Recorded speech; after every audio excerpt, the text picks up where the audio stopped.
బతుకు తెరువు కోసం కువైట్ వెళ్లి ఎడారిలో కష్టాలు పడుతూ నరకయాతన అనుభవించిన శివకు ఎట్టకేలకు విముక్తి లభించింది.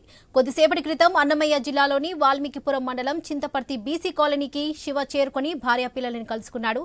దీంతో కుటుంబ సభ్యులు సంతోషం వ్యక్తం చేశారు. శివ కష్టాలు పడుతుండగా మంత్రి నారా లోకేష్, డిప్యూటీ సీఎం పవన్ కళ్యాణ్ స్పందించి ఇండియన్ ఎంబీసీతో మాట్లాడి శివను ఇండియాకు రప్పించారు. వివిధ పార్టీల నాయకులు బాధిత కుటుంబాన్ని పరామర్శించి ఆర్థిక సాయంతో పాటు సరుకులు అందజేసి మానవత్వాన్ని చాటుకున్నారు. రేణిగుంట ఎయిర్పోర్ట్ కు శివ చేరుకున్న తర్వాత కారులో బంధువులతో కలిసి చింతపర్తికి వచ్చారు.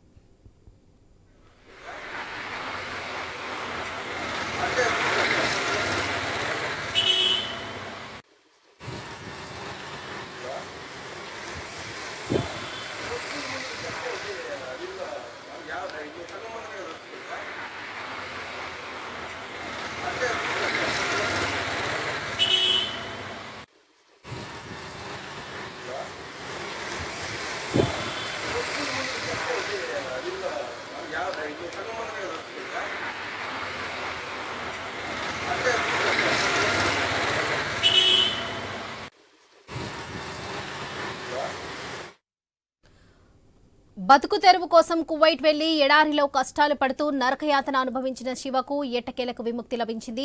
కొద్దిసేపటి క్రితమే అన్నమయ్య జిల్లాలోని వాల్మీకిపురం మండలం చింతపర్తి బీసీ కాలనీకి శివ చేరుకుని భార్య పిల్లల్ని కలుసుకున్నాడు. ఇదే విషయానికి సంబంధించి మరిన్ని అప్డేట్స్ మా ప్రతినిధి వర్మ అందిస్తారు. వర్మ, చెప్పండి. వరలక్ష్మి, నెల రోజుల క్రితం బ్రతుకు తెరువు కోసం కువైట్ కు వెళ్లిన శివ ఎట్టకేలకు స్వగ్రామానికి చేరుకున్నాడు. ఈ రోజు ఉదయం ఆయన భార్య బిడ్డలను కలుసుకొని కూడా తన కష్టాలైతే తీరాయని చెప్పి ఆనందం వ్యక్తం చేశాడు.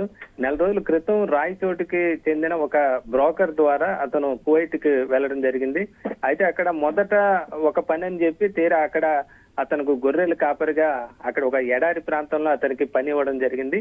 దీంతో పని భారం ఎక్కువ కావడంతో అతను చాలా ఇబ్బందులు పడ్డాడు, చాలా కష్టాలు పడ్డాడు. ఇదే విషయమై కుటుంబ సభ్యులకి చెప్పినప్పటికీ కూడా వాళ్ళు కూడా ఆర్థిక పరిస్థితి తిరిగి వచ్చే దానికి లేకపోవడంతో వాళ్ళు కూడా ఏమి చేయలేని నిస్సహాయత వ్యక్తం చేసిన పరిస్థితి అయితే ఉంది. దీంతో తన కన్నీళ్లను ఒక సెల్ఫీ వీడియో ద్వారా అతను ఒక వీడియో తీయడం జరిగింది. దాన్ని సోషల్ మీడియాలో ఆ వీడియో వైరల్ అవ్వడం జరిగింది. దీనిని సాక్షాత్తు ఏపీ మంత్రి నారా లోకేష్ దృష్టికి కూడా ఆ వీడియో వచ్చింది.